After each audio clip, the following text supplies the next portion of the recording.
Hey everyone, it's 10 Superpower. Welcome back to Megaman X Command Mission.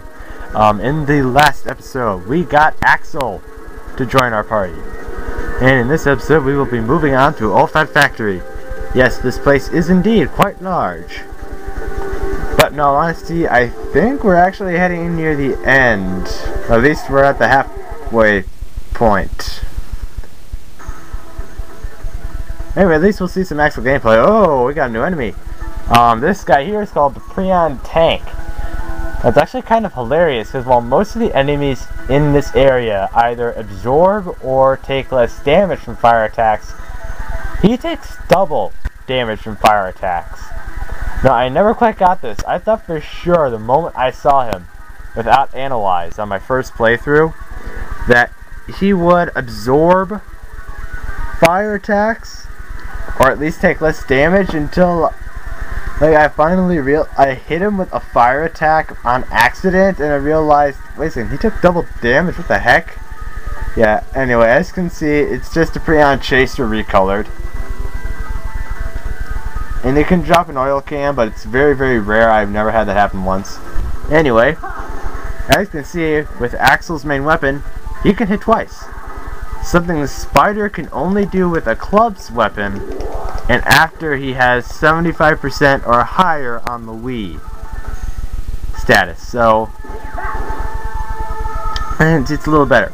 However, Axel's weapons are not guaranteed to do double damage. That is a catch. Axel is not guaranteed double damage in any way. And there are lots of weapons, actually most of the weapons for Axel,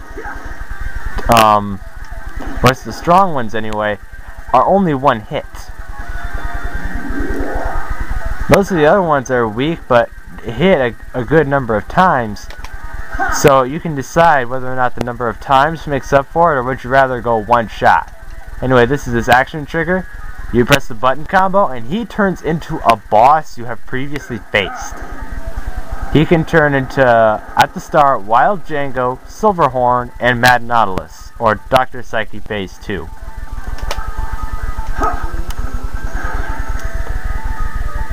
So, yeah, I guess it's kind of nice. Oh well, stick with 2 fair. No full house. Aw.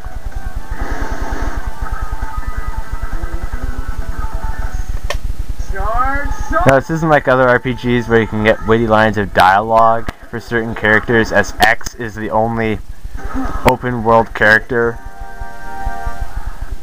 Everyone else you can actually find as an NPC somewhere around a Central Tower area. And why do I want to hit the X button all the time? Here, this area is just like full of enemies, just so you know, so you want to heal up as much as you can, and you want to keep track of those wheels because you want to get from one corner of the area to the next. Now, it doesn't matter how long you take, it just matters like how you get there. Just so you know, some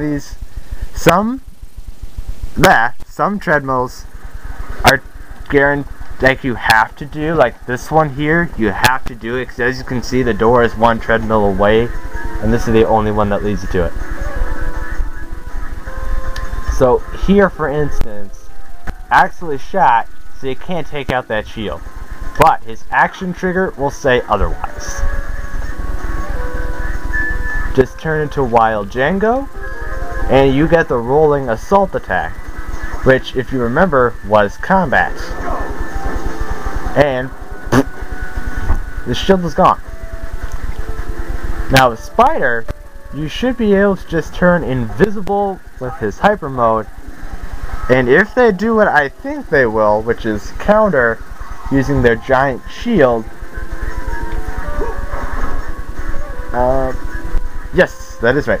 They will counter using the giant shield and henceforth get rid of it, and he will take 0 damage. With X, simple. Turn him into X-Fire. And attack. Really, that is like the best strategy in the game. Technically, if you were like real conservative, because Axel's hyper mode is the exact same as Spider's. I mean, he doesn't turn black, he turns blue. So, yeah, it's like, it's just that sort of thing. Because I know the reason why. And I won't tell you. Because I mean that way. And I hate all of you. No, I'm just joking.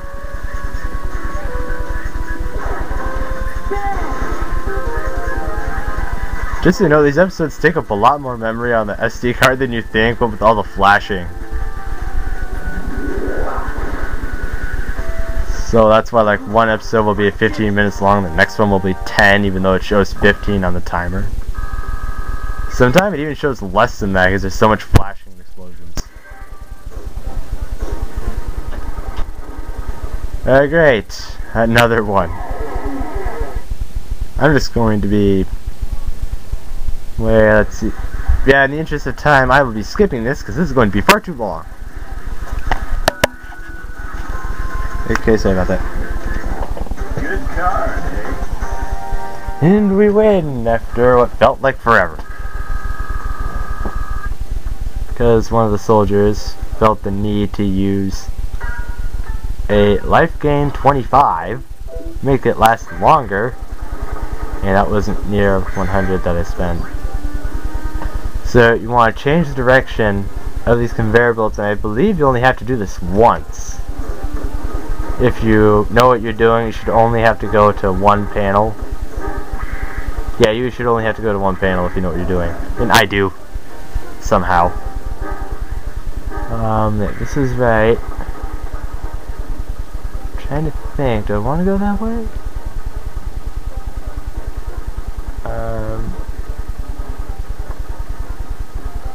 I can't tell. I don't think you want to go that way. I think you have to go this way. This way. Fight the soldier.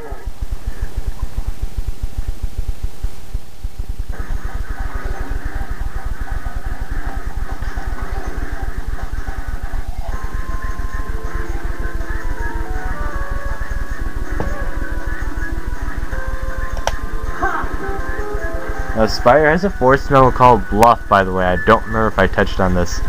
But it guarantees him one free hit. Normally it's the first attack. So if you're out of hyper mode rounds for Spider, just so you know, don't upgrade any of them. It is not worth it. Because the game will be a massive jerk to you. Just so you know, to where all upgrades that you give to Spider become worthless. And apparently it doesn't work with that attack. I thought for sure Bluff would do that. I'm sure Bluff would keep him from taking damage. Anyway, I'm cutting out this fight. And I forgot to record the rarest attack Spider can possibly use with his action trigger. The RSF, or otherwise known as the Royal Spider Flush.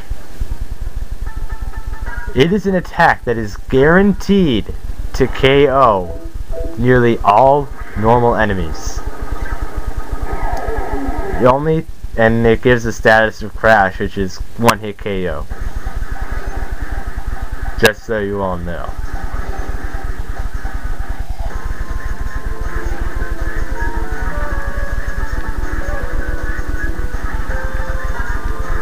Wait, why am I doing that? Let's go like this.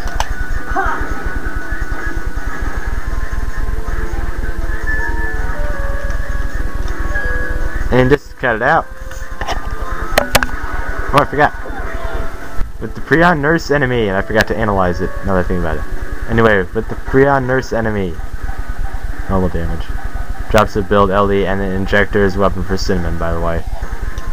As I was saying, Prion Nurse, if it is the last enemy on screen, and if it survives to its next turn, it will do an all life gain 25 on your party.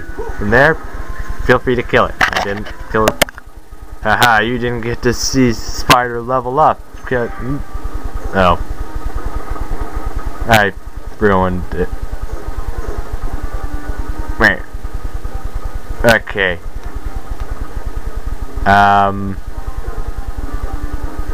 I have this big feeling I messed up, but I'm going to ignore that. And yeah, I had to go all the way back there.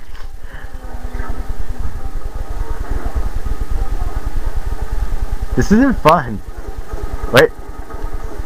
Oh, look at that.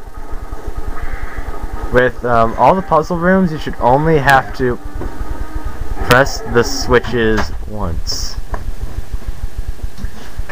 Ah. Okay. Good card, eh?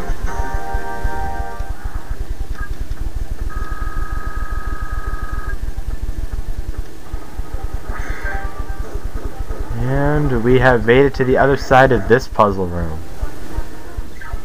It's not really much of a puzzle if you know what you're doing. Incredible. Must be the work of that intruder. He must be strong to have done this. Still, no match for me, I'm sure. But I kind of feel bad for him. It looks like he was cut by a sharp saber-type weapon. I don't think I can do anything to help. Saber X, could this be? Yes, it must be. He's alive. Enter cutscene! It's Zero! He is in the factory. The intruder must not gain entry. Stop him at all costs. Storm Eagle recolor. No use! Breakthrough imminent! Ah! This really does look like a Storm Eagle clone.